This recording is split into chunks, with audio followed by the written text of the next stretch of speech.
everybody, to MJs Progress Not Perfection. We got a new panel this week. We're trying it with 6 people. We got Michaela. She was on a few years ago.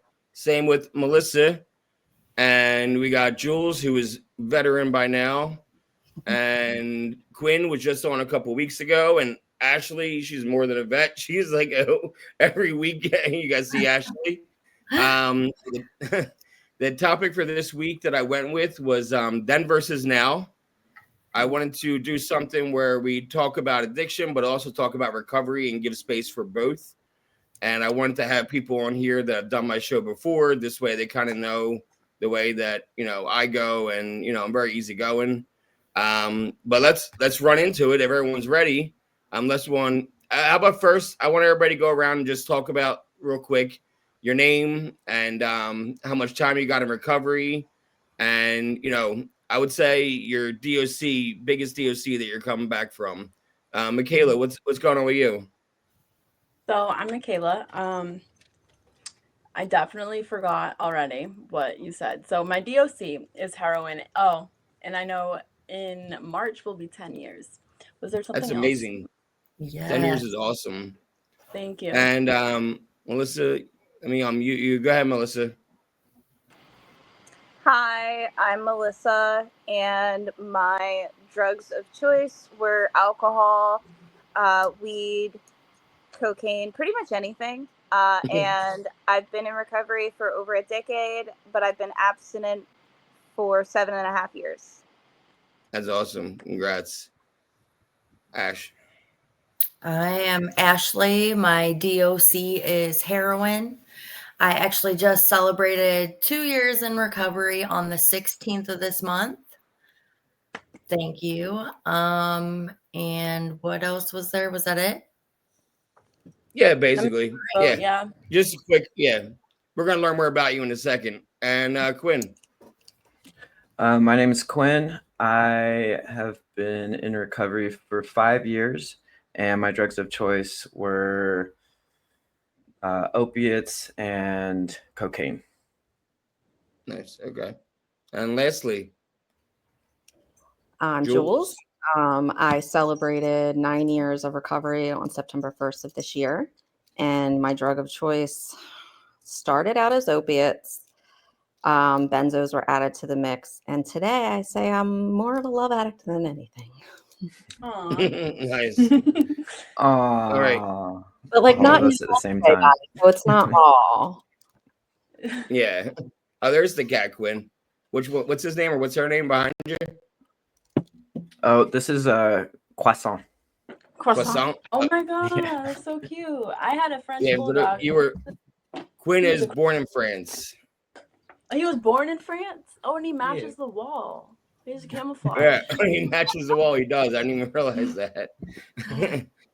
All right. So we're gonna go around the horn. This way, everyone knows who's up next. So it'll go like Michaela, then Melissa, Ashley, Quinn, Jules. That's this way it goes around the box. So if you need me to say the question again, I will. But Michaela's gonna start off, and the question first is, what did you believe about yourself during active addiction? I mean, I didn't believe much of myself at all. I pretty much figured this is me. I'm just gonna be an addict, and this is my life, and not much more. How long did you think you were going to be an addict for the rest of your life? Yeah, I thought I was gonna die for sure. Okay. Mm-hmm. And do you have any other family that's in addiction? Is that why you thought that? No, it was 2016, and in Massachusetts, like the whole entire epidemic was just like taking life after life. So it was just a matter of me like waiting for my time. Yeah. I do have a stepbrother that was also addicted, but our lives didn't really mesh too much where I would have expected or had like an idea of what would happen in the future, just based on addiction and it running in the family. Yeah, it makes sense. What about you, Melissa? What did you believe about yourself during your addiction? So I started using really young at like 12, 13 years old. So, when we're all young at that age, that's when we're kind of like just trying to figure out life, you know, and so I had a lot of negativity running through my mind. I was also dealing with puberty, so, you know, that didn't help. So I just remember feeling like having that like negative self-image growing up, and really I didn't change the way that I thought about myself even in adulthood, you know. So like when I was like 23, I felt the same way I did when I was like 13. It makes sense. What about you, Ashley? Would you believe? Mine is a lot like what Michaela said. I just thought I was going to be using for the rest of my life. I would probably die from using. And that was it. I mean, I really didn't think too much about my future or anything. Yeah. What about you, Quinn? I believed that I didn't deserve to have a happy life. Yeah. Jules? Mine is wildly different. I had such a fucking ego in active addiction. I wasn't like any of you fucking people on this screen. I was better than every single one of you, and I could maintain it. And I was going to figure it out because I knew I couldn't live without the drug. And I don't know that I actually thought that I was ever going to be able to beat it. But if I was going to, it definitely wasn't going to be with like therapists and doctors and people in rehabs. It was going to be through my own pure fucking will, because it was going to be because of what I did, not because of how anybody else could help me. And I had such a hard time reconciling me with the word addict, because both my parents were addicts, and it was the last thing I ever wanted to be. And so that's what I believed until like I actually ended up in rehab and got help, and then I reconciled those two worlds. So that, yeah, very different than what you guys believed. I had an ego and thought way different of myself. Yeah. I thought, and I'll answer this time too, since we have less people. I knew really early on into like my introduction to opiates that I was addicted to them. I knew within like 2 months, like, oh, like I love these things. I need these things every single day. I want them in my life. And as long as I don't do X, Y, and Z, then I'm going to be able to maintain this life for a long time. And I'll trick everybody, I'll fool everybody, and nobody will ever know. And obviously that didn't last long. But that was like what I believed in myself was I'll be able to do this and no one's going to ever know the difference. And then I realized, money, the way you look and the way you sound and everything. So yeah, that didn't last too long, but that's what I believed really early on was I can control this, you know. Was there like an inner dialogue for you, Michaela, and everybody else? Was there like an inner dialogue that you had like every day while using? If I did, I mean, I struggled with OCD then. I still do today. So if anything, it was just like a repetitive thought of like, how am I going to get high next? How am I going to get high next? And that was pretty much like my entire inner dialogue, if I even had any at the time. Yeah. What about you, Melissa? Did you have an inner dialogue that would go through your head, especially early on? I mean, like early on, if you reread, like if you read my diary from when I was 13, it was quite possibly like the most depressing thing ever. But my inner dialogue is interesting because I didn't just have an obsession with getting high. I also had an obsession with like the male gaze. Especially at such a young age. Like I remember being like 16 and just focusing on, okay, who's around me, like what guy is with what girl, and like just being so hyper focused on the male gaze and like attention, and then also like how can I manipulate this guy into getting me what I want, which was at the time substances like cocaine or alcohol or marijuana. So like I just that my inner dialogue was always that. Yeah. What about you, Ashley? Do you have like something that would go through your head daily while, stuck in the day of life and addiction? I think basically, again, agreeing with Michaela, it would just be, if I had the money, where was I going to get my stuff from? Or was I having to figure out a way to get the money? Racing thoughts on what I was going to pawn or sell. And then once I even got my stuff, it was, oh, well, how much am I going to be able to do? Oh, I got to try to save some. Like, it was just like the endless race in my head surrounding my substance use. Yeah. Yeah, it makes sense. Do you have an inner dialogue, Quinn? Because I know you were all over. Yeah. Yeah, those are really great responses. I resonate with those a lot. The survival mode rat race of like, where's it going to come from? Am I going to have enough? Do I have enough money?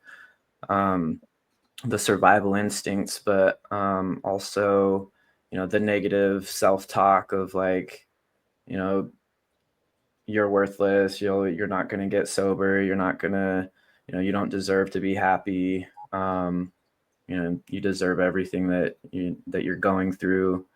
Was also coupled along with that. Yeah. Go ahead, Jules.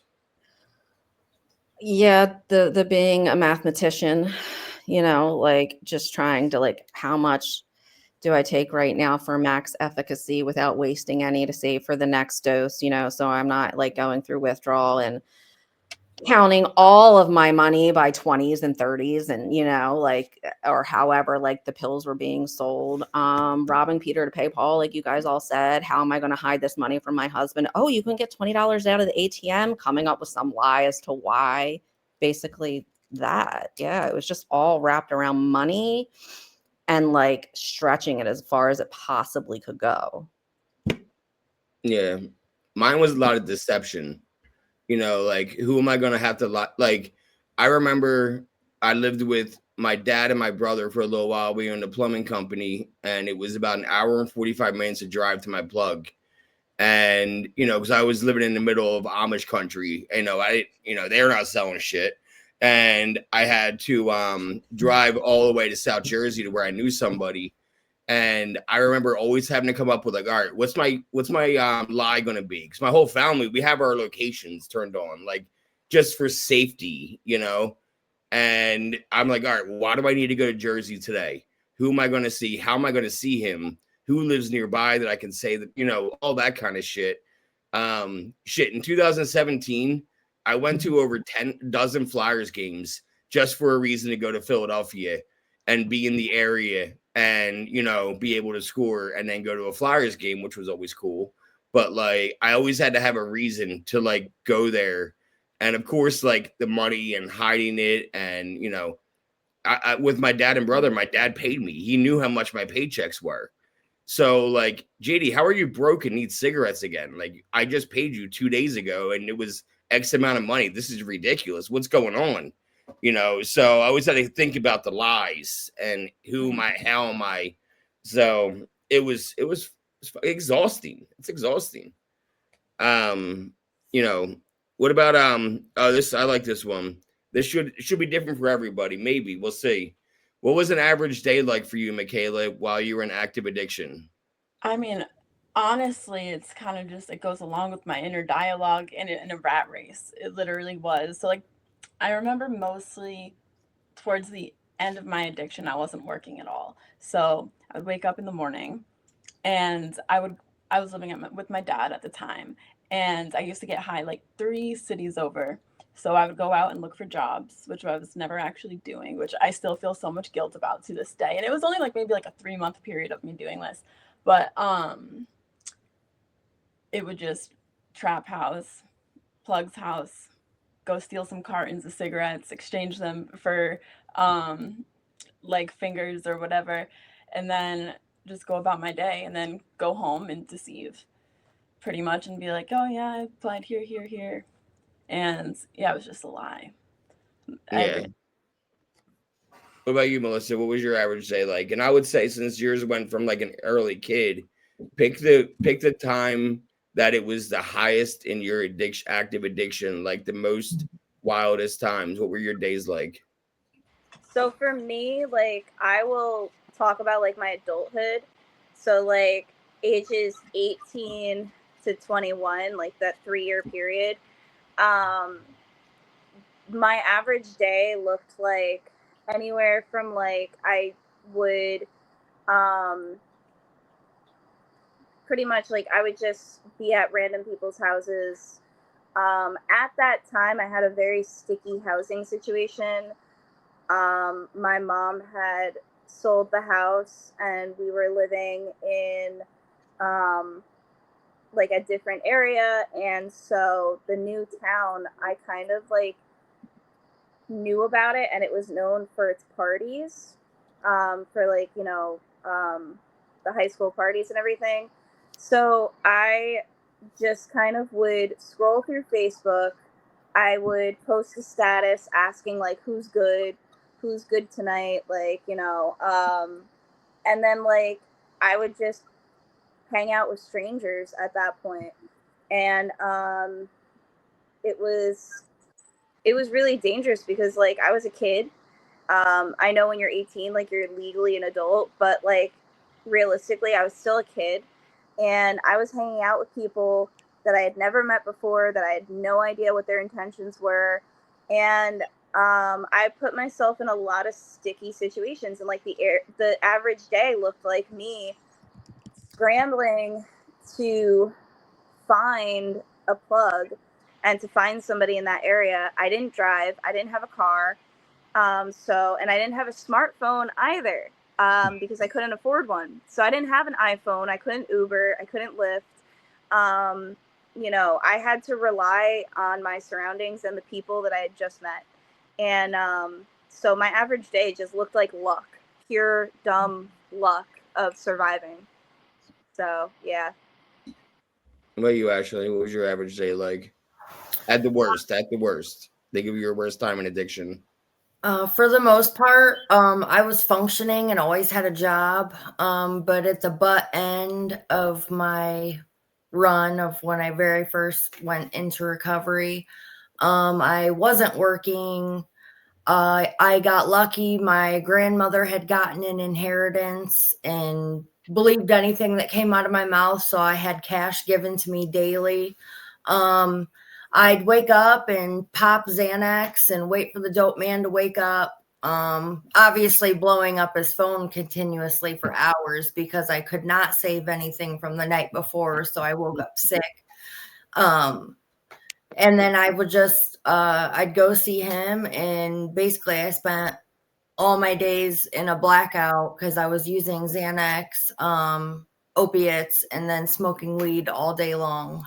So that I was blacked out and wrecked 2 cars in the meantime.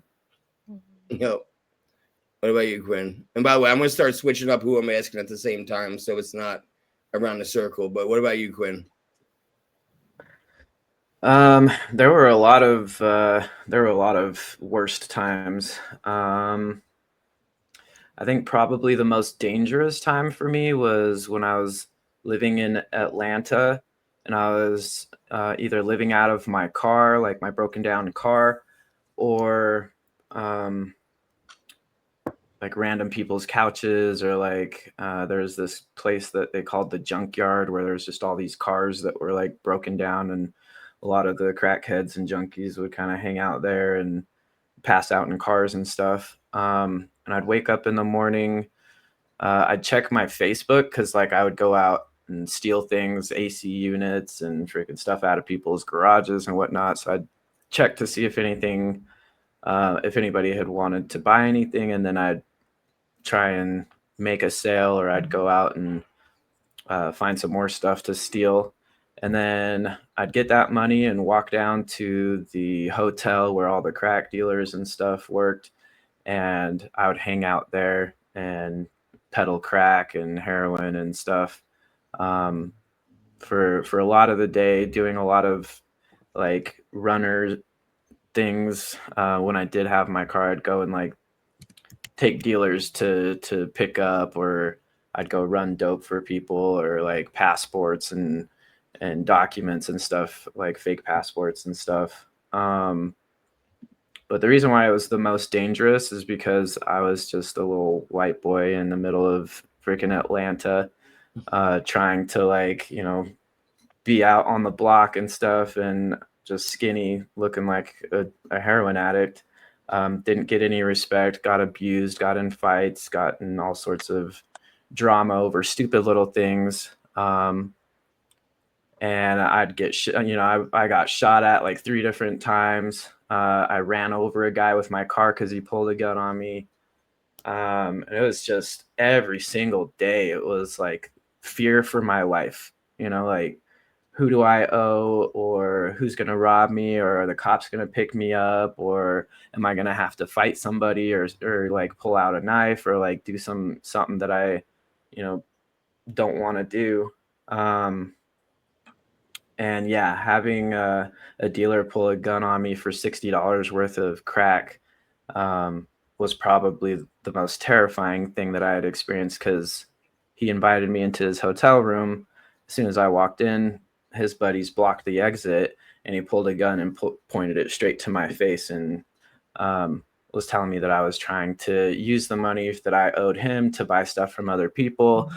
And like, the story was just so crazy. Like, the dog hit the coffee table and a cup of water spilled into the dope, and it was unusable. And I was like, there's no way he's going to believe that. So I just like avoided him. And then when he caught up to me, he invited me in his room, then he pulled a gun and all this stuff. And I was like, really, bro, you're going to kill me over $60? He's like, no, I'm going to break your nose though. And he like put the gun down and just started to beat the shit out of me, and couldn't leave. His buddies were blocking the door, and I thought I was going to be dead that day for sure. That's fucked, yeah. That kind of day. Right. What about you, Jules? What was one of them days like for you? Lots of car accidents. Driving out of the, you know, the inn of the parking lot, driving out and popping all 4 of my fucking tires on my Jeep, and having to call my husband and be like, I did a thing, you need to pick me up. Making phone calls to my husband constantly and being like, I'd rather just somebody shoot me in the face than me have to call my husband right now and have to have this explanation again, and have to admit to what I've done again, or try to come up with some stupid lie to cover this. But it was a lot of that. And like, my last day before I went to rehab was just eating handfuls of Xanax all night long. Like, every time I woke up, like, I just like popped another couple, and then waking up in the morning and putting a fentanyl patch in my mouth, him dropping me off at the train, and then me falling asleep at my desk and being pulled into my director's office. So it was a lot of haziness. Yeah, Xanax will definitely cause haziness. Mm-hmm. Yeah, my day was wake up. Well, I'll start with the night before. It was, all right, I'm going to save a half for tomorrow, and then I'll be able to wake up tomorrow and then get that half in, and then I'll be good for a while until I figure this shit out. And then I would do it because I figured, it's JD's problem tomorrow. He'll figure it out tomorrow. That was always the night before. And then wake up hurting already, like just wake up my stomach already in knots. And then I would text everybody that I knew, hey, you looking? Because my job would be, my dealer didn't want to deal with small time sales. So I would deal with all the small time ones as long as he hooked me up with some, and I would make $5 a pop on everybody that was going to get something. So I was like, I'm going to make 10 sales today, make this amount of money, and then I'll get spotted this, and then I'll ask for more spots on top. Like, but we'll get to there. But yeah, it was just a mess. And then drive an hour and 45 minutes, get them, do them, drive back, deal with Philly traffic, which Jules knows is never fun. But yeah, that shit was awful. I'm going to skip down because I'm looking at time. I'm going to skip a couple of these questions because I really like this question. I want it, and then we'll go to now, and we're going to pop around.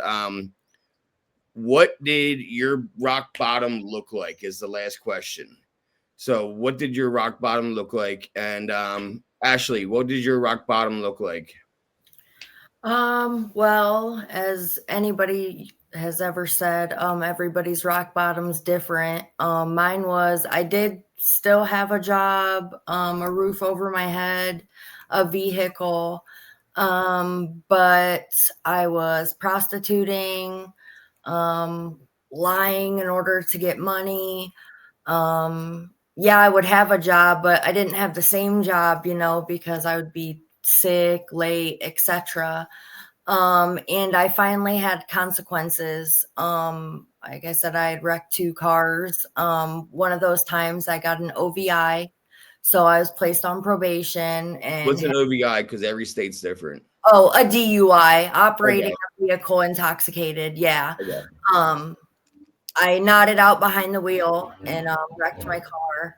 So then I finally had consequences, got caught by probation, and was given the ultimatum of go to jail and detox or go home and detox. And at this point, I had never been in jail before. And I already knew, number one, I didn't want to go to jail. Number two, I did not want to detox in jail. So I went home and I detoxed and got through it. But yeah. Yeah. Jules, what did your rock bottom look like? Was it what you just said? No. No, no, it wasn't the nodding out at work and getting pulled into HR. No, honestly, like the rock bottom moment was like, I mean, you'd think that would be it, right? Because I mean, I was told basically by my union president, who's one of us, was like, "Do you want to save your job?" And I was like, in my head, "Bro, I need money." Yes. And then you need to go to rehab. Well, then I'm going to rehab. Like, okay, sign me up. So I went to rehab, and I went there thinking I was just gonna do the thing and come out and lie better.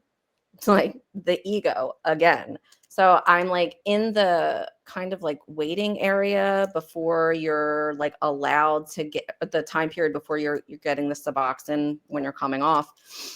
And I wasn't like in group or anything yet. And there was like no TV. And I was just sitting on this uncomfortable leather fucking couch. And like everything was off. There was nothing to distract me. I was like crawling out of my skin, like just aches and pains and detoxes and all of that. And like I didn't even have the gut, like didn't have even in me to get into the shower, into like the hot water or anything. And it was like that, like I was sitting on the couch thinking, how the fuck did I get here? Again, looking around at everybody like I am not like any one of these fucking people. And like in that same breath, it was like, you fucking know how you got here. You're like every one of these people.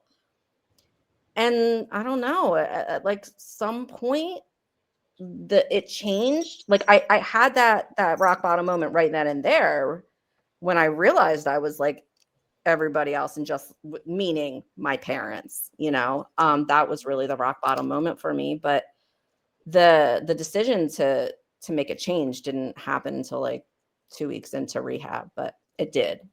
But that was my rock bottom, having to admit that to myself. Yep. And actually everyone, Ashley had mentioned everyone's rock bottom is different, but I think everyone's rock bottom is the same, kind of what Jules was saying. And the reason everybody's rock bottom is the same is because I feel like it could be in recovery. Your rock bottom can be in recovery because it's the day you surrender to the fact that you have to change your life, because getting arrested and, all the stupid shit sucks, but you can still fall further than that into, where it's going to be, getting arrested didn't stop me ever. But my rock bottom is the bottom floor is the day I surrendered a couple of days into rehab, like you said, Jules, like where I was like, okay, I'm going to do this shit. I'm going to change. I'm going to make it different. I'm going to listen to suggestions. I'm going to pay attention. I want to do this. I don't need to do this. And it's the bottom because that's the day I start crawling back up and getting back out of that hole. And when I use this question, I mean, like, when did you feel the lowest in your addiction? And Quinn, what was yours? I like the way that you articulated that because I had a few different rock bottoms where they were definitely the lowest points of my life, where you would think like, okay, that's, that should do it. including blowing out my coronary artery and given 6 months to live back in 2011. You'd think, oh, well, you got 6 months left, you should probably clean up. That didn't do it. Living in a trap house and fishing for a vein for 45 minutes, and finally I find it and it coagulates and I hit rock bottom on my knees praying for God to take my life, as I cuddle up next to a dog that I haven't fed in 2 days because dope was more important. That was a pretty low one too. But I think obviously the final one, the one that got me to where I am today, was me pointing a gun at the head of my drug dealer, my roommate, and waiting for my drug dealer's girlfriend to come back into the hotel so that I could kill her too, over a couple ounces of dope. That point, I think, was like that awakening moment of like, because for me, I didn't expect to be a drug addict forever. Like I in my brain, I was still trying to tell myself like, I'll get sober someday. But that moment was really like, well, you keep saying that, like, if not today, then when? And if you decide to get sober, if you really want to get sober, like, do you want to spend that sobriety like locked up, like in prison? Because that's where I'm headed. It's either being locked up or an OD. So like, do either of those really sound like something I want to do? And I was like, it's not. Like, I want to have happiness. I want to be happy. I don't want to continue this. It's just so hard. And then I'm very fortunate that when I left there and decided not to kill those three, my sister was waiting at the trap house for me. And she took one look at me and she was like, get your ass in the car. I can tell you're in relapse again. You need help. Get in the car. And I refused help. And she just like looked at me, and I was reminded, of me wanting to kill those three earlier that day. And I was just like, you're right. Like, I can't do this anymore. And I got in the car and we left. It's awesome. Not that it's awesome you were going to kill him, but like awesome that you had that moment of clarity. Yeah. What about you, Melissa? Thank God. What do you think yours was? So I will talk about like the last like rock bottom I had, that caused me to get like stop using, which was in 2018. Essentially what happened was that whole summer like was just me getting blackout drunk. I was in and out of the hospital, getting my stomach pumped, lying to my mom about it because instead of telling like my family, oh, I'm getting my stomach pumped, like I told them, oh, it's really bad period cramps, or like I made up some bullshit excuse on why I was in the hospital so often. And then like it got to the point where I was showing up to work still drunk from the night before. I was driving while intoxicated. I was staying at the bar until like 4 or 5 in the morning, to the point where the bartenders are taking me home, like to their apartment, and like I'm sleeping on their couches, and then the moment that I really like kind of just stopped using was I went to a Narcotics Anonymous meeting, and it was one that a lot of my friends went to, and a lot of young people went to, and it was late at night on Saturday nights from like 10 p.m. to midnight, and people fellowshipped after. So I went to that, and I ended up overdosing in the bathroom, and some girl found me, and like the whole group of people who I didn't think gave a shit about me ended up reviving me, and then we all hung out on the front steps of the church till like fucking 4:35 in the morning. They did a sweep of my car. They got rid of all the drugs. They got rid of all the alcohol that I was hiding in it. And they just sat with me. And then one guy was like on the phone trying to get me into a detox center. Just having that community of people that most of which don't know me, like I'd only met them like a month ago. And yeah, so they got me into a detox, but like that was like my rock bottom, where it was just like, you know, getting high at a fucking Narcotics Anonymous meeting, man, and like overdosing in the bathroom, and then like my work life just like going to shit, and like my coworkers not wanting to be around me, my boss, who was also in recovery, my boss was in he had like fucking decades sober, and he sat me down and he's like, you need to take a leave of absence, and like he walked me through those steps and told me I need to get sober.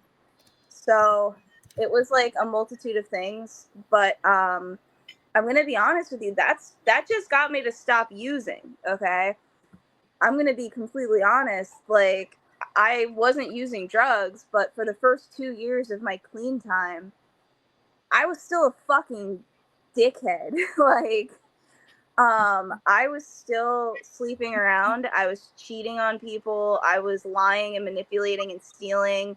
You know, and it really wasn't until like 2 years into my recovery that I hit a rock bottom, like in my recovery. And I had to really change like how I was moving forward and how I was living, because it was so much more than just putting the drugs down and not picking up a bottle of vodka. You know, like I had to really change the way that I reacted to decisions, that I reacted to other people. I had to communicate. I had to be honest with myself. I had to be open-minded about recovery and about changing myself. And it was really, really scary, because I just had this idea that I was like, okay, well, I stopped doing drugs, so I'm cured. Like, I'm fine, you know? But that 2-year mark, something happened, and I had essentially, like, I had, like, basically I had to make a life or death situation. And you know, like, it just goes to show that, you know, rock bottoms can happen more than just when you're in active addiction. Like, you could get clean and still have really, really shitty days, you know? Yeah. So yeah. Yeah, that's like what I was saying. What about you, Michaela? What was your like moment of clarity, rock bottom? Like, So it was like two things. So one happened in rehab, and then one happened the day after I got arrested. For me, it was sitting down with my dad, who I've never lied to in my life until addiction happened. And just hearing him say, like, you are my heart outside of my body. Like, without you, like, what's the point? And that was like when I agreed to get clean, because like that was just like the most profound, like, oh my God, like I'm killing you. Like I'm literally killing you. Um, and then I guess that thought went away, because when I got to detox and when I was in rehab, I still wanted to get high. I completely just like forgot that even happened. And then one day I just woke up and I was like, yeah, I really don't have to live like this. Like I just don't. Like if I used all my power to get as far as I did in addiction and surviving every day, like what can I do on the positive end of things? Like how powerful can I be in that situation? And I was like, I'm just gonna go figure that out. I already know how bad it yeah, can get. yeah, So that's awesome. That was the best part. We talk about where we're at now in our recovery and give some hope to the people that are watching this that are still stuck in it. Quinn, how do you speak to yourself today? Like, we know It's a where we spoke to ourselves in addiction, but like our inner dialogue, but more like what's your inner dialogue today? Like, how do you speak to yourself? with compassion. It's funny that you say that, because I made a video earlier today about, you So know, it's great. the idea of like people who give advice to just like stay away from, you know, the drug of choice, or, you know, the people or whatever. And for me, what I realized that is that cliche saying, it's not about addiction and alcoholism is the symptom of something greater. It's of the far greater issue, which for me was the trauma. And so once I started to heal like that trauma instead of just avoiding it, because I could get it wherever I wanted. I've lived in 8 different states. I've been to 38. I've lived in 3 different islands, 4 different countries. So like everywhere I went, like my addiction was not geographical. I could find it anywhere. So once I realized that, it was more so about like healing that inner dialogue. Like, why do I hate myself? Why do I feel worthless? Why do I feel like I can't accomplish being sober or off of the drug of choice that I'm chasing? And once I started to address like the sexual abuse, the domestic violence, the abandonment, the bullying, and all of those things, and I started to shift that idea of like, look what happened to me, to look at everything that I've overcome, then it started to be like, yeah, you also got through that. Like, you also accomplished that. You also still are standing strong after everything that you've been through. Like, look at how amazing you are. And when it switched that narrative, I started to fall in love with myself again. And when I started to heal those parts of me that were broken and give that compassion and forgiveness to myself and to my abusers, then it switched to like, I love you. I love everything that you've been through. I love your story. I love your perseverance. And today, yeah, it's love. It's always like, that's why I don't really think of triggers as triggers. They're just memories, like, yeah. I also passed by a roller coaster and remember the times where I was really happy on a roller coaster. It doesn't mean that I necessarily want to ride that roller coaster. But something in me has shifted from like, yes, I crave that escape and that numbness, because I no longer want to escape myself or numb from myself. I want to experience the most that I can. And because I was in active addiction for so long, I get to experience so many things for the first time when I'm almost 40. And I think that having that gratitude of like, I don't have to figure it out, I get to figure it out. Allows myself to have that like grace with myself. It's awesome. What about you, Melissa? What is like your inner dialogue, or how do you speak to yourself today? It depends on the day, because I have bipolar disorder type 2. So I have sometimes like extreme highs and then extreme lows. So like over the summer, I was experiencing a manic episode. And I was like hypomanic and all over the place, and my mind was running like 1,000 miles a minute. So at that point I was euphoric and I was like superwoman. I was like, I can do everything and anything.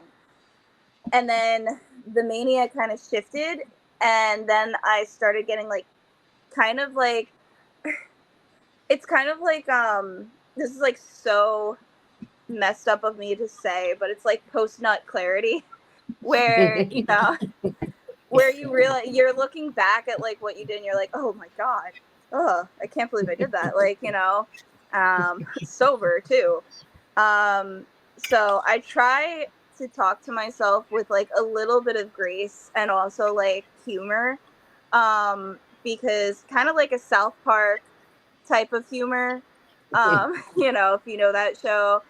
And like when I'm in my depressed state, it's really hard. It's really hard to tell myself the cliches of this too shall pass, and like, don't overthink it, or keep it green, because like the depression in me is strong, and it's like, just stay in bed, You don't have to do anything. And then it's like, it's hard. But like on a good day, on an average day, a normal day, typically I'm just kind of like telling myself, it's going to be okay. Throw on some Taylor Swift and you'll survive. It's all right. Like, so yeah. Well, this is fitting. Speaking of Taylor Swift, and Swift steps down the corner over there. Yeah. What is your inner dialogue like, Jules? Similarly, it depends on the day because I have borderline personality disorder, which is not bipolar disorder, and it is not multiple personality disorders. It just means that I've been heavily fucking traumatized and I don't know how to have proper relationships with people. And they're just like very dysfunctional. I can be very, very heightened some days. Like I talked about that freaking ego.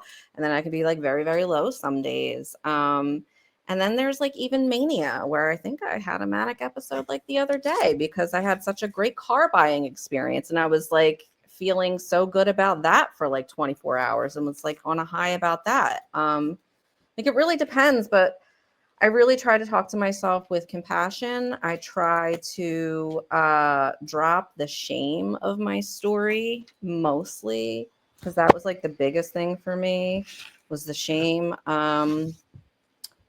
Just compassion, love, and just trying to like give myself grace. And also just day to day, like try to remember that I don't need anybody to choose me. Like I just need to choose me, because very much like dealing with like trauma and abandonment, like that's where this all stems from me for me. It stems from the abandonment and the trauma from mommy and daddy. Like that's just and the fact that they were both like actively high when I was conceived, they've told me probably, and all the genes that go along with it. Like that just, it all played such a role. And I don't know, I hope that answers the question. No, it definitely does. Yeah. Michaela, do you have like an inner dialogue or like anything like that with yourself today to like, in recovery?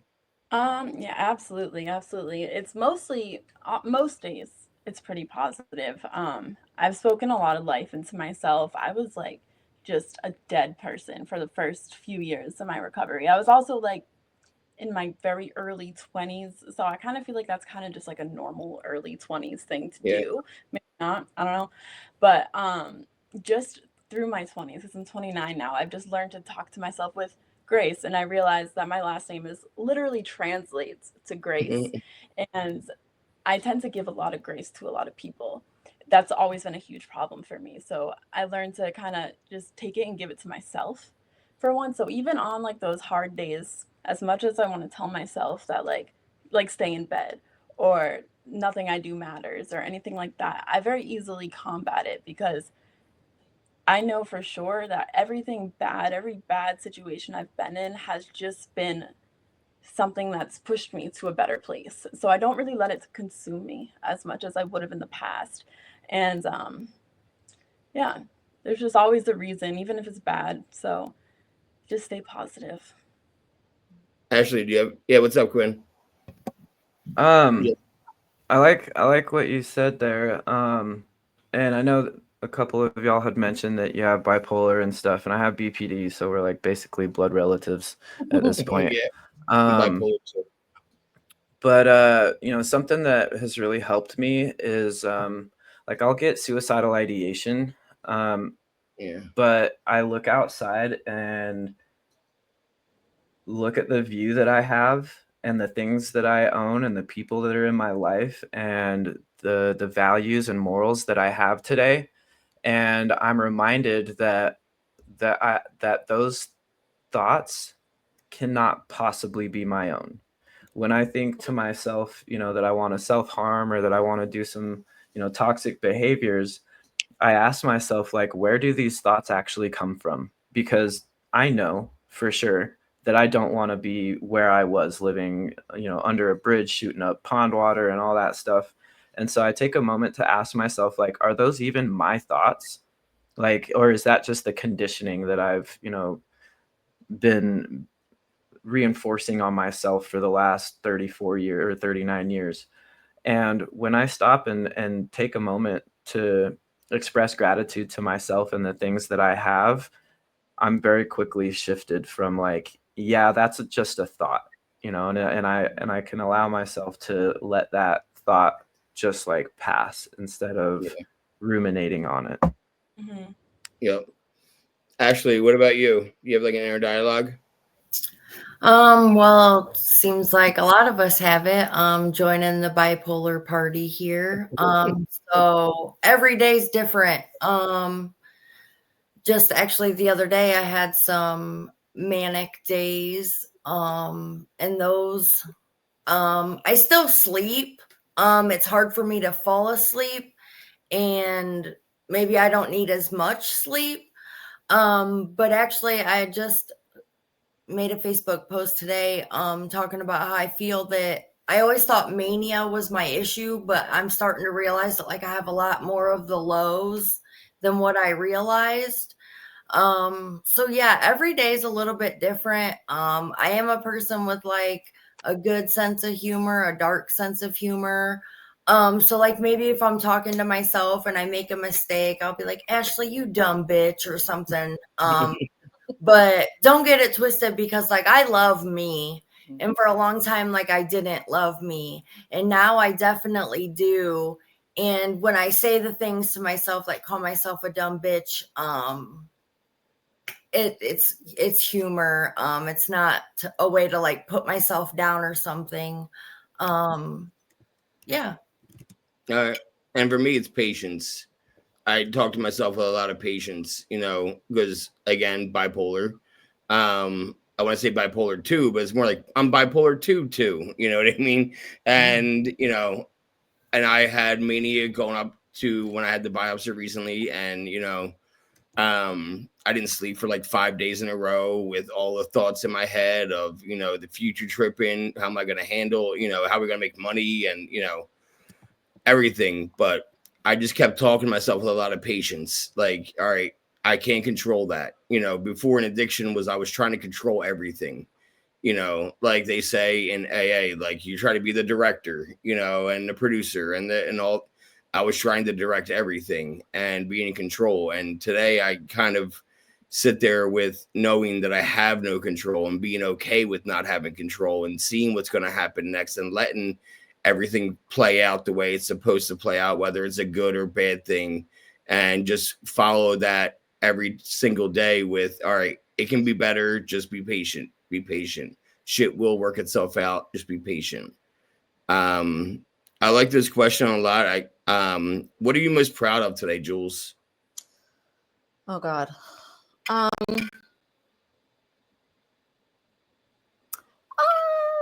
Today I'm going to say I'm most proud that I'm sitting in a house that I bought on my own without a man, and there's no man living here with me. And there's no man coming over here this evening. And just kind of that I'm like vibing and doing it on my own without a dude, and like that goal. That is gold. I mean, in recovery, like what have you done in recovery that makes you the most proud? That's part of my recovery though. Okay. For real. Like I started this with by saying, like jokingly saying today I'm most addicted to love. And I meant that in the most unhealthy sense. Like I really did. Like I have issues, and the fact that like I'm pretty much like feeling like I'm just vibing right now, and I'm not like seeking that out or like being destructive, and I'm really focusing on me and focusing on swift steps and my business and my day job and like taking care of my dog and all of the things that I should be focusing on, instead of being a fucking escape artist, because that's like really what I am. I'm just trying to escape myself with another human being or a substance or something. And like today in recovery, that is what I am most proud of, because the second I got out of my living in the tiny little bedroom at my mom's house for the last 2 years, in between when I separated from my husband until now, JD, there was some unhealthy behavior, and that shit's not happening anymore. And I am very proud of that right now, because it had me for a minute and it doesn't right now. I'm proud of you too. Michaela, what are you most proud of? Honestly, probably that I've gotten to a point of like loving myself enough to take my art seriously and my passions just in general, and being self-expressive in a way that isn't restricted. And not only that, but also the amount of knowledge that I've gained as far as just trauma goes, neuroscience goes, like everything goes. I'm so proud of how much I know, and how much I can help myself. And I don't have to rely on another person necessarily. Of course, therapy is great, but it's like I can sit down with myself and not let things fester, because I know like how everything works. Where before, like not knowing how anything worked in my head was a huge reason why I even used in the first place. Yeah. Quinn, what are you most proud of? I think I might know. What are you most proud of? Yeah, I talk about it every day. So I'm most proud of Cali Sober Recovery Program. It's a 12-step program that aligns with the same steps as Alcoholics Anonymous. The only difference is that we are open to all paths to recovery, to be talked about openly, whether it's medical assisted treatment or cannabis or mental health meds. It's a safe space that I needed when I was early into my recovery and thought that abstinence was the only way. I was afraid to get help for my mental health because I thought people would say, oh, you're not sober because you're on medications for your mental health. And that would have been a real blow to like my recovery. So I created this space as a way to allow people to come share openly about whatever path they're choosing.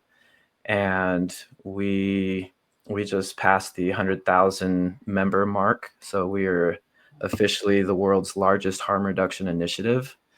And that is definitely the biggest thing I'm proud of today. I don't know. We're just having all of our screens, but we're good. Melissa, what are you most proud of?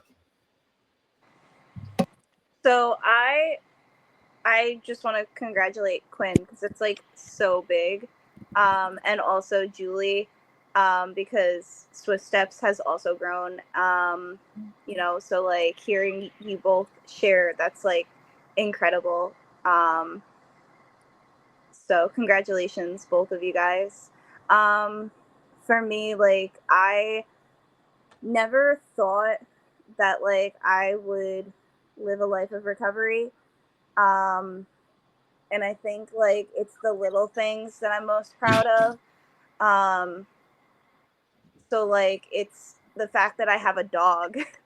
Like a dog that's my dog. It's not the family dog. It's not, my husband's dog. Like it's my sorry Bear, but it's my dog. You know what I mean? Like that's big for me, but it's like kind of little for other people because it's like, why are you proud of that?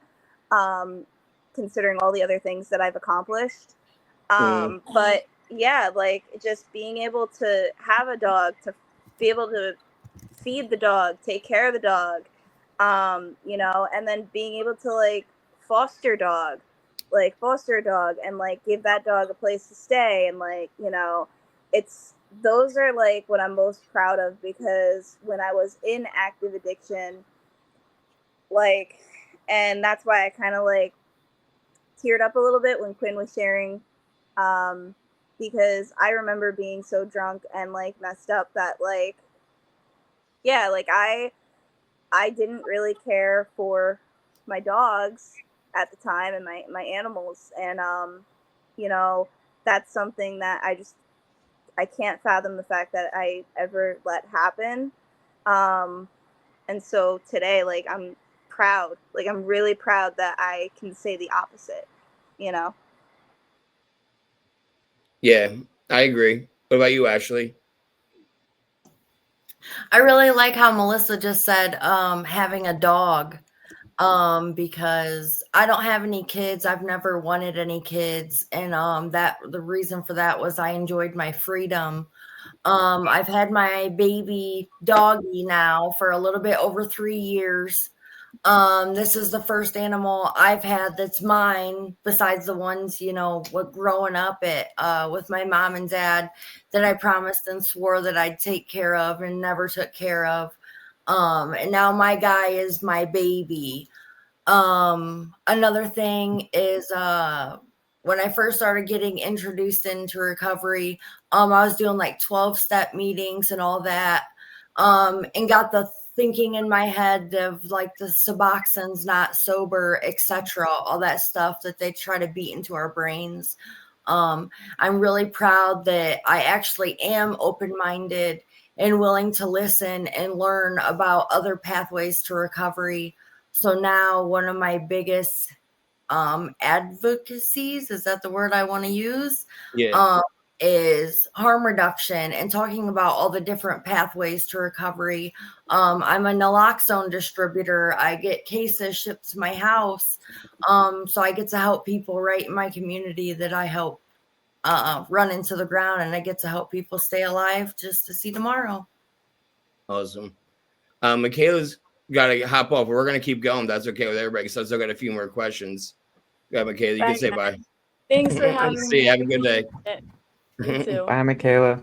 I also wanted to say real quick, if it's okay. Yeah, we have time.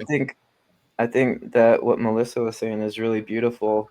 And I remember, like, one of the defining moments for me was when I got pet insurance.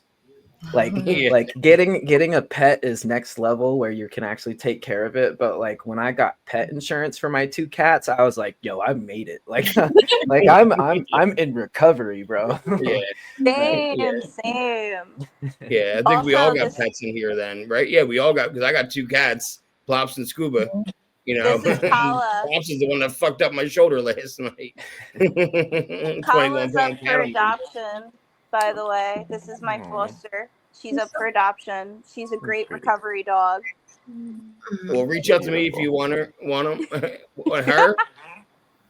Her. Okay, and then I'll get you signed up with Melissa. And for me, I'm most proud of this podcast. That's the thing I'm most proud of in my recovery. I mean, this would be episode 253.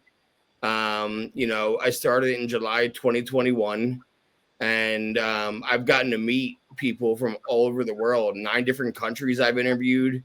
All the states I can. I met amazing people, made amazing friends, people that I know better than I do people that I grew up with, you know, people that I met through this podcast. And, you know, just networking and building relationships. You know, when I've had my relapses throughout recovery, like last year, you know, I was able to reach out to like Ashley and Jules, like, and talk to people, you know, and even like you two, like Ashley and Jules, we talk about daily life struggles, you know, all the time, daily. And, you know, just to have those kind of connections, because, you know, I know it's a cliche, but the opposite of addiction is connection. Yeah. And, you know, I'm not in addiction today. I'm connecting with people, you know, whether it's through NA, whether it's through AA, or whether it's through this, whether it's through, you know, I met most of you through either one person introducing me to the other, or, you know, like Ashley introduced me to Quinn, and I met Melissa through Jules. And, you know, and then I found Melissa on Facebook and Ashley on Facebook. And, you know, just from like being in recovery Facebook groups or TikTok or Instagram, and not being afraid to say in the comments, like, hey, I love what you're saying. I want to hear more. Would you be on my podcast? So I think that's how I met Jules. I think you were doing something, and then you were like, do my podcast. Yeah. You know, by the way, I was like, what's your net podcast? And you're like, How I Met My Sober Mother. I'm like, that's an amazing podcast name. I will do your show. Like, and it's just been really cool over the last 4 years and change, like getting to meet amazing people that I get to call my good friends today. And it's because of this show. So that's why I keep doing it. You know, I don't have sponsors. I don't make money from it. It's my sober hobby, and it's my way to connect with people and meet people that have like-minded things in their recovery, whether your pathway is Swift Steps, whether it's through, you know, Cali Sober, whether it's through, you know, NA, whether it doesn't matter to me what your recovery looks like. All that matters is you're in recovery and you're trying to better yourself every single day. You know, that's just for me. What's one small thing you do for yourself? No, what's one small thing you do now that you would never have thought possible back then? Ashley, what's one small thing you do for yourself today that you wouldn't have thought you would ever do back in addiction? I don't know. Always making sure that I get my lashes and my nails done. That's something.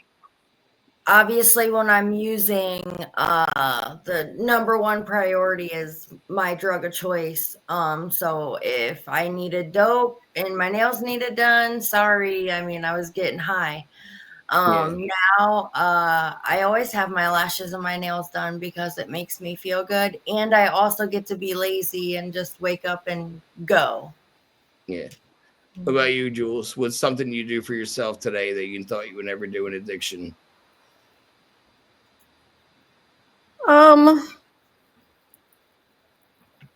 I spend money on myself. Like, I got bougie. Like, seriously, like I went to go buy a car last year and I was like, well, it needs to unlock when I just have my hand near it. What do you mean it doesn't do that? Like, but I've never had a new car in my life. Like, I don't know. I just stuff like that. I think just spending money on myself in ways, investing in myself. I remember coming home from getting a massage and some Botox one day. And I was coming home and I said hi to my mom. And I was like, oh, where are you going? She was like, oh, I'm going to get a facial. And then I'm going to go get like some kind of injections or whatever. And I was like, look at us. This money used to be spent on drugs and we'd be calling each other. Like, are you holding? Do you got anything? But now we're spending it all on ourselves. So I kind of love that. Yeah, I love that too. Quinn, what's something you do for yourself today that you never thought possible in addiction? Well, I love those answers. I really like the answer of investing in myself. I think that that's the biggest thing that I'm able to do today when I'm not in fight or flight mode. I'm able to work on my character. I'm fascinated by psychology. I'm fascinated by neuroscience. I'm fascinated by plants and crystals and all these metaphysical things. And those are things that I didn't get a chance to really explore, experiencing life in general. But one of the things that I've noticed that I was like, heck yeah, dude, is I can't remember the last time that I only put a couple bucks of gas in my tank. Like, I always be pulling a full tank of gas. Yeah. And that right there, I'm like, hell yeah, dude. That's the best answer. Melissa, what about you? What's something you do for yourself today that you wouldn't have done in recovery? You're on mute. Okay, I have an audio issue. Okay. I'll go while we're waiting to see if Melissa can figure it out. For me, it's tattoos. You're okay. For me, I remember before I got in recovery, I had one tattoo that I got when I was 18. And just my last name, something basic, on my arm or whatever. And then I got in recovery and on my 29th day clean out of rehab, I went on the boardwalk in Venice, saw a tattoo shop, and I got Progress Not Perfection tattooed on my arm, like right on the inner part. And and look at the name of the podcast. That's something that was said to me every single day in inpatient was Progress Not Perfection by my buddy. Said it all day.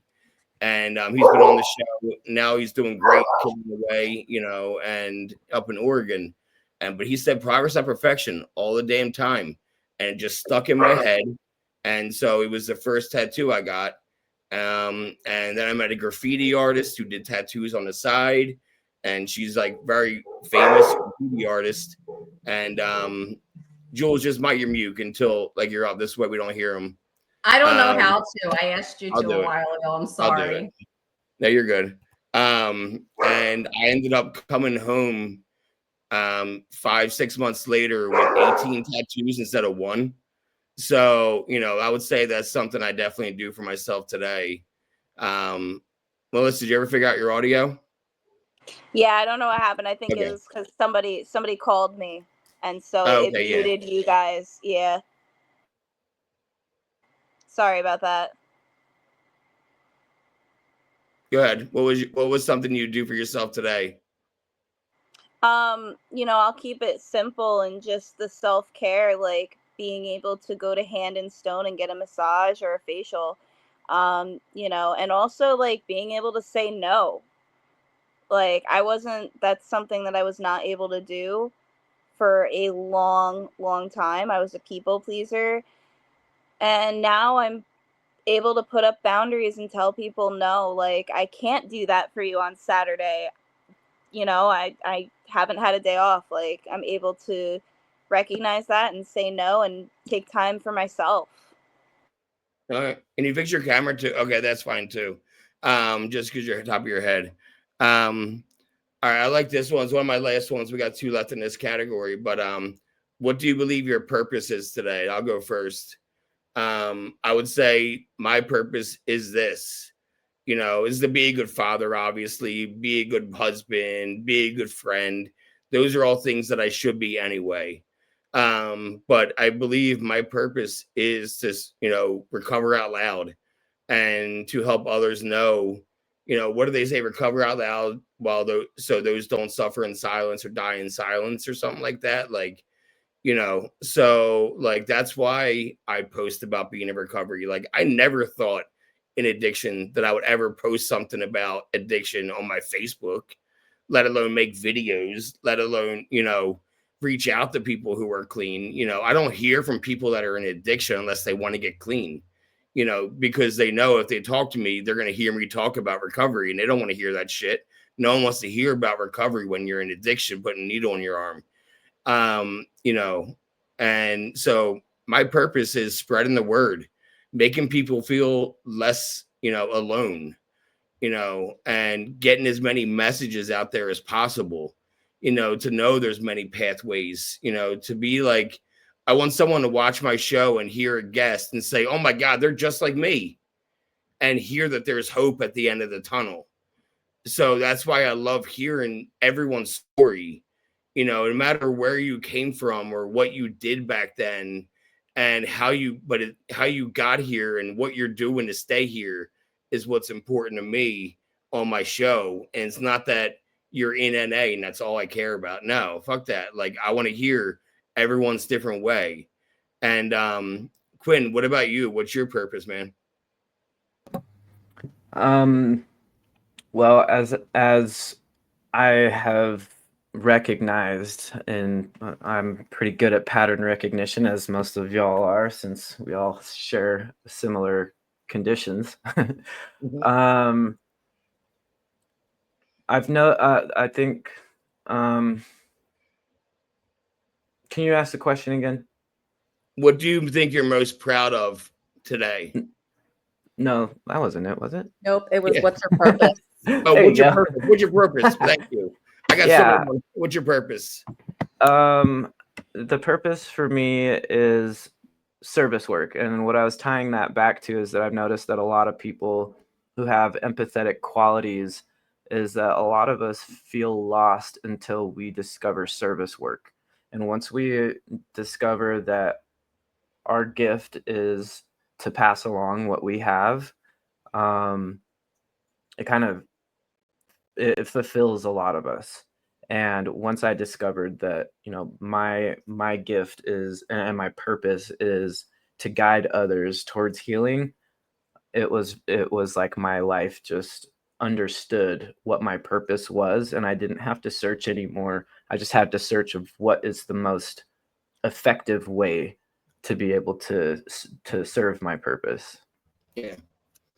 Jules, what's your purpose today? You're on mute. Of course. Thank you.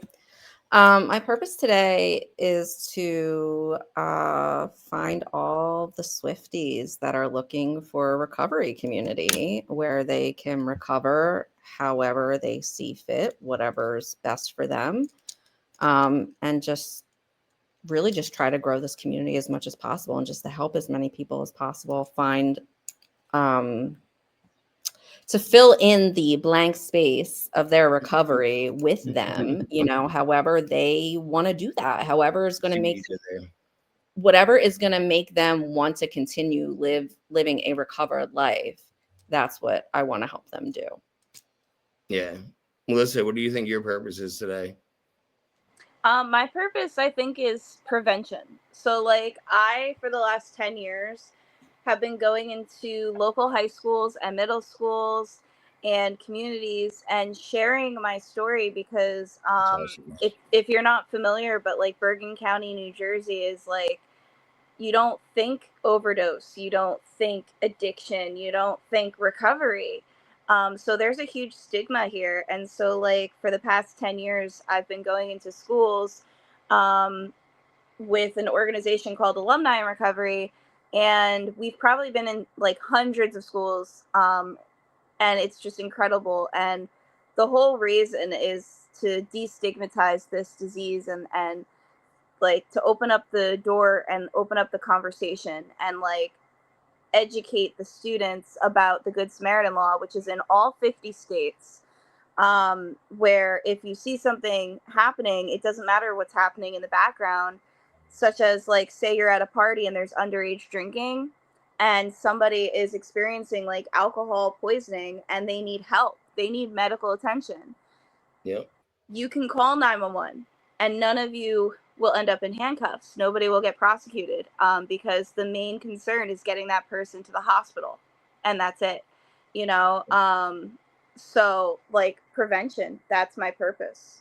That's awesome. I wish that existed in 2003 when I had alcohol poisoning in the woods and my friends called 911. They carried me out in the woods on a board, a piece of plywood. And as soon as they heard sirens, they dropped me on my fucking head and then ran. So that was a fun night before Easter. So I woke up on Easter morning in a hospital robe on my living room couch and knew I was fucked in trouble. Ashley, what do you think your purpose is today? Like you said, recover out loud. I've always been the type of person to not be anonymous. I do attend 12 steps, but being anonymous isn't something I'm all about because my DOC is heroin, fentanyl, opiates, and my DOC is killing people daily. A lot of people probably had that thinking like I had that I talked about earlier, that I was going to get high forever and I was going to die getting high. So I like to show people, you know, that there is something on the other side of it. And then also recently, I've learned to live in my truth, and living in my truth out loud. The fact that I utilize marijuana in my recovery is a big issue with a lot of people. So that's something I've recently started speaking out about, and trying to get more people on the same page of like every path of recovery is different. So, well, I got two more left. Everyone cool with two more? Or one? Okay, cool. Everyone's got two more in you. All right. I'm gonna go with Melissa. Looking back on everything you've survived, what is the biggest lesson that you hope people take from your story? Well, the first one is use a condom. Okay. Safe sex is a huge part of my story. But also I think it's just the fact that like the Good Samaritan law is a huge thing that I try to make sure everybody gets out of my story when I share. Because the Good Samaritan law started in 2013, and it specifically started in Bergen County. Like it was created because so many kids, not adults, kids, so many kids were overdosing and dying because of the fact that their peers were afraid. They were afraid that they were going to get in trouble, and that was more important than their friends' health and safety. So for me, like I really try to knock that into the kids' heads, and not just that, but also like recovery is such a spectrum. Okay. So like my story and my journey may not look or sound the same as somebody else's, but that doesn't mean that like they're less important, you know, like that they're less deserving of recovery. And there's so many different ways to recover. There's refuge recovery, celebrate recovery. There's medication assisted recovery anonymous. There's Alcoholics Anonymous, like the 12-step fellowships. There's like so many different groups. There's Swift Steps, which is what I utilize. Like you have no idea.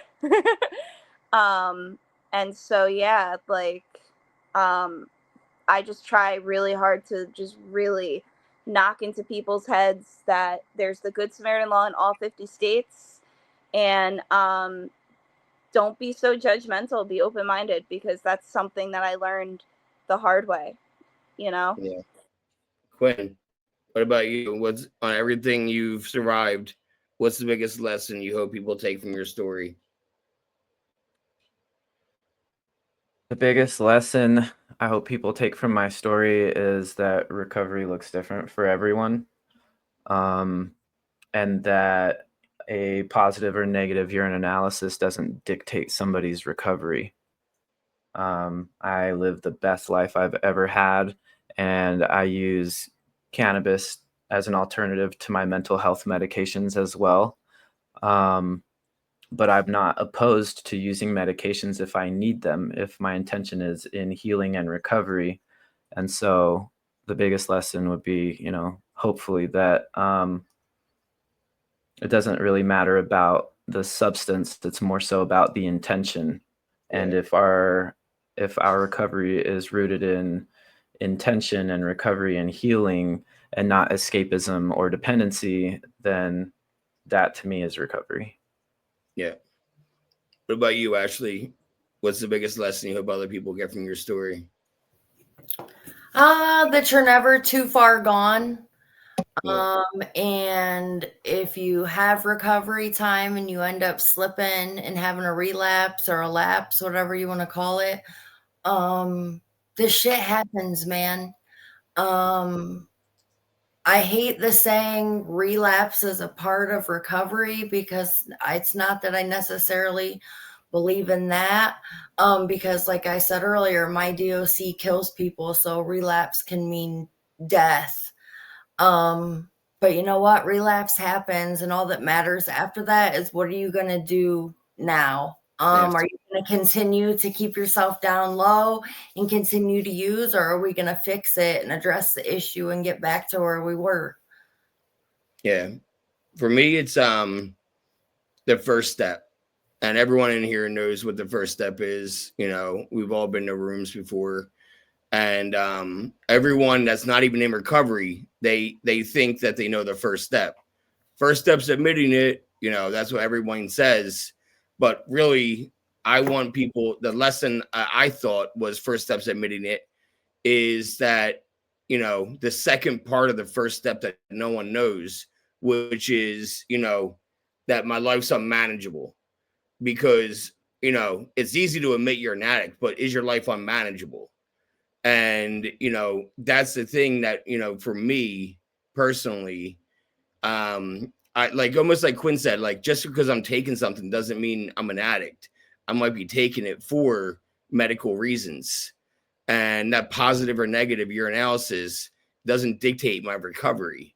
It's how I use them with the intention also said earlier.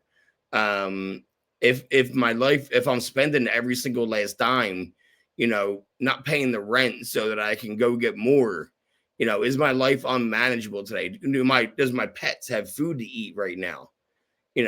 Even do I have a cigarette to smoke right now? Like stupid shit like that. Like, where is my priority with how I'm living my life? And if like I was using cannabis for a long time, and the point of that is that for me, my life became eventually unmanageable.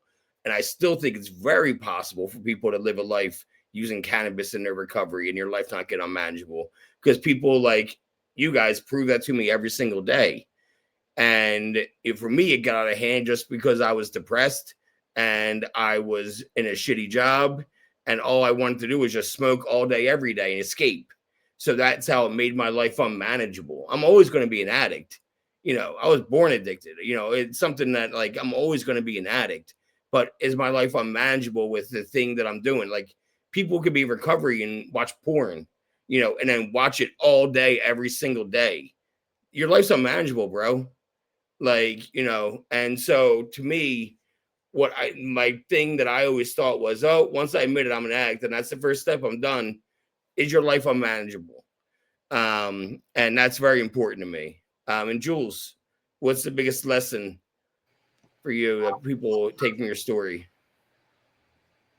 It's a mix of Ashley's answer and Quinn's answer, also mixed with dropping the shame that this is not my fault. The things that happened to me as a child, the things that I endured were not my fault. I did not cause them. It wasn't because there was anything wrong with me. And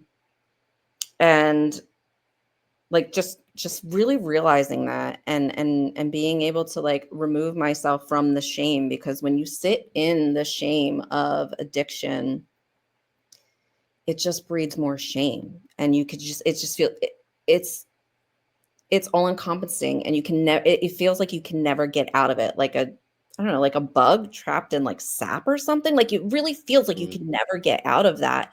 And until I really started dropping the shame, I wasn't really able to grow beyond any of the challenges that I had in my life. But also being able to use maintenance medications, being able to lean on medical marijuana, being able to, as somebody with fibromyalgia and anxiety and BPD and a lot of other things going on, just, everybody's pathway is different. So I think it's like a mix of those three things. Awesome. And we're going to end with this last question. And Melissa, I'm going to have you start. I'm going to go around the horn. And what is one last message you want to leave to the viewers, either about, yourself today or with other people, a message of hope and inspiration, like what's one last message that you want to leave for the viewers today? I would say don't dim your light, okay? No matter what, no matter how dark it gets, do not dim your light. Ashley, what about yours? Which one last message you want to leave for people that are watching? That whether you're in recovery, still using whatever, you deserve love, compassion, and kindness. If nobody told you today, I will. I love you. And if you're looking to get help, shoot me a message. Quinn? So not to like go against what you were saying, but I think that the last message that I would say is you're not an addict. You're not going to be an addict for life. You're not an alcoholic for life. You're not destined to have this title tied to you as some kind of shame or guilt or some kind of descriptive word to define the person you are, because addiction is not who you are. You are a beautiful, amazing person who experienced addiction challenges. And for me, this idea that I had to identify myself as something that I hated about myself for the rest of my life just did not vibe. I believe that recovery is a beautiful thing. And when I introduce myself to people, I will tell people I'm in recovery. But to tie this title of like, I will always be an addict to myself, to me, for me, and I'm not saying this is how other people look at it, but for me, it kind of gives me that out of like, hey, if I fail, I can blame it on, well, I'm just an addict.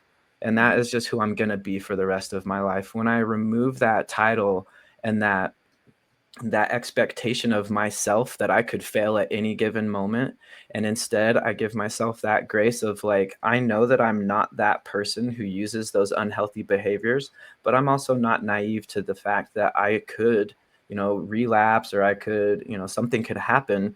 That doesn't dictate who I am. Just because I had a relapse or because I'm, struggling still or having challenges still, it doesn't mean that I can't come back from this.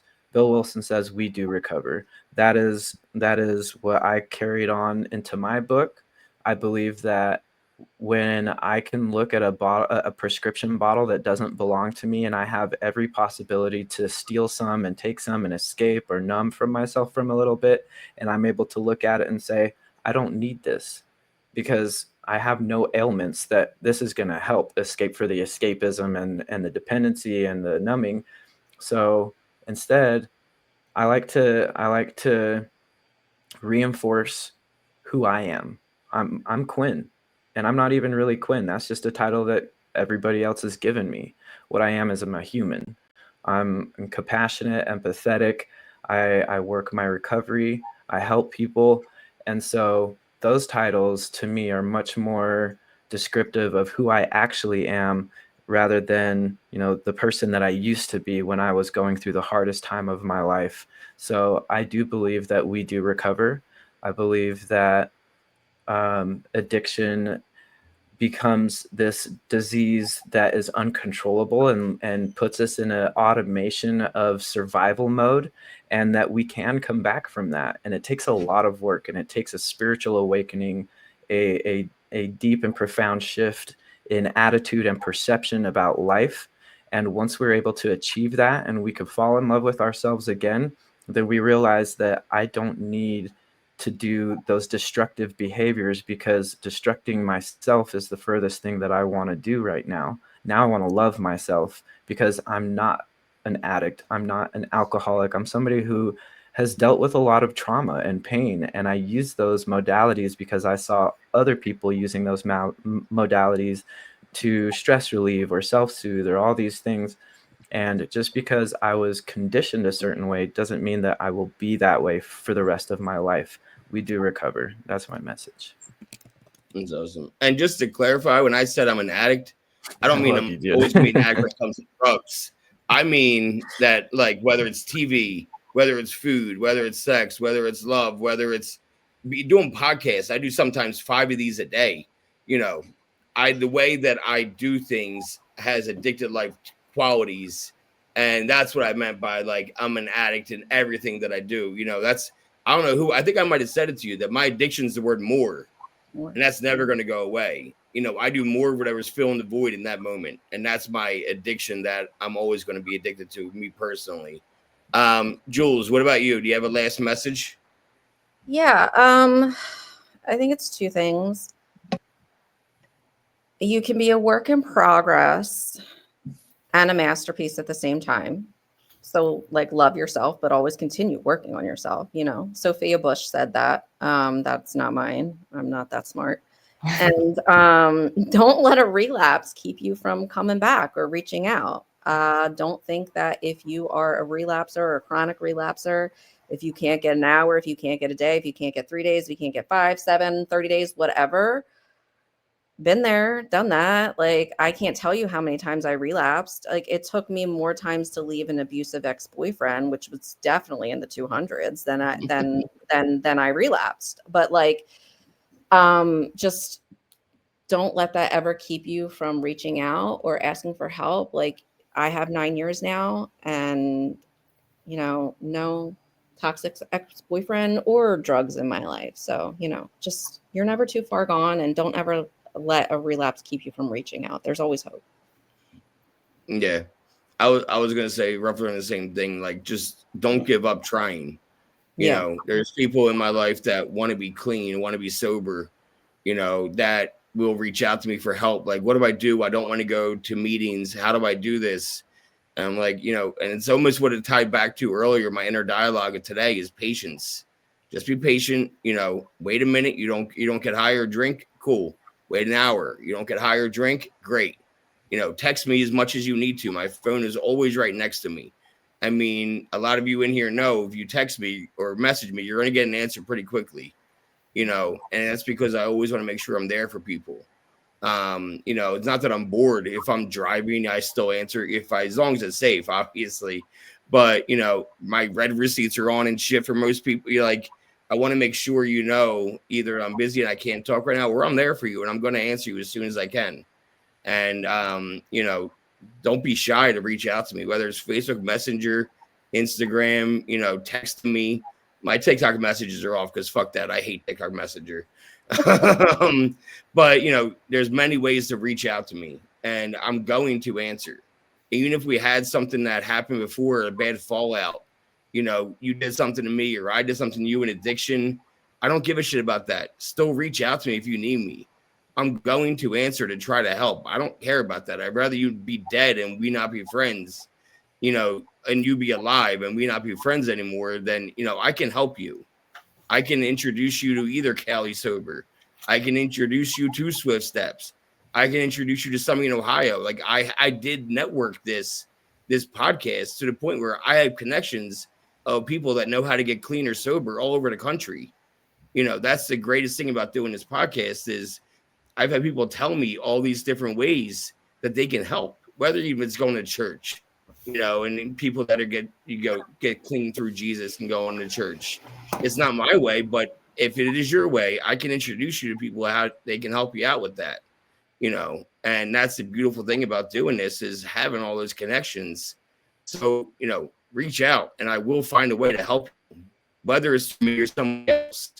So just put the bullshit aside that we were in the past and reach out to me. I want to help you. You know, so that's my message to those still watching. I appreciate every single one of you that took the time today to sit down, talk about what it was like then and what it's like now, that took the time to do your, you know, podcast interviews, to talk about trauma. You know, it's been on my other show about trauma. Melissa and Quinn, if you ever want to be on my trauma show, I'd love to have you on my trauma show sometimes too, where we do a deeper dive into that and not focus on addiction as much. You know, I love spreading these words around and these stories around and connecting people to other people. So thank you guys so much for taking the time to sit down and talk about what it was like and what it's like now. I appreciate you guys more than I can say. So thank you guys. Have a great day. Thank you. It's nice meeting you guys. Thank you, JD. Appreciate you. Yep. Have a great day, man.